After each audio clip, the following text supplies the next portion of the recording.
لا، هذه أبو سعيد الشقة. طبعا هذا المدخل. بسم الله الرحمن الرحيم. السلام عليكم. بسم الله.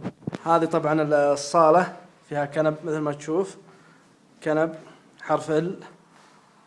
هذه وهذا التلفزيون مثل ما انت شايف. طبعا نرجع من الصالة وندخل على المطبخ،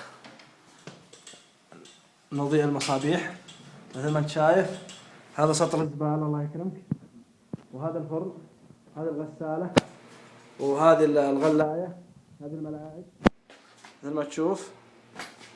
وهذه طال عمرك فيه فناجيل، درز الفناجيل ومعها أكواب، وفيه طال عمرك الدرج الثاني، وكلش جديد مثل ما تشوف، كلش جديد.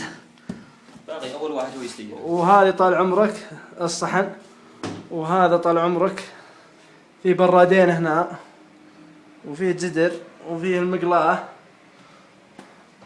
وفيه طال عمرك هنا نشوف الدرج الثاني فيه 3 كاسات، وفيه القطاعة ذي، فيه ترمس، لا يفوتك الفاين بعد، فيه فاين باقي جديد. وفيه ثلاجة طبعا على اساس وعدوني يحطون فيها تيس او نص تيس على الاقل، الاخوان ما بيقصرون.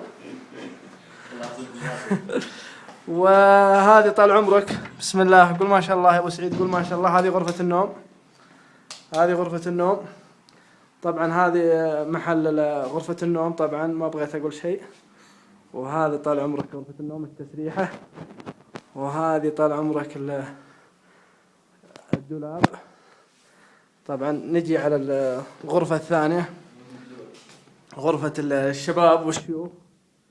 هذه غرفة النوم، الغرفة الثانية مكونة من سريرين مثل ما انت شايف، وفيها مكيف. طبعا الشقة زي ما تلاحظون فيها مكيفات كلها.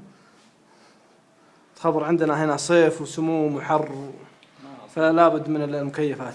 هذا باختصار الشقة. وطبعا يمكن نبي نطلعك على الحوش اللي بالخارجي، اللي تقول أمنيا أشغلتنا انك تطلع خارج السعودية. هذا الباب الرئيسي، وهذه الشقة طبعا مرقمة من 1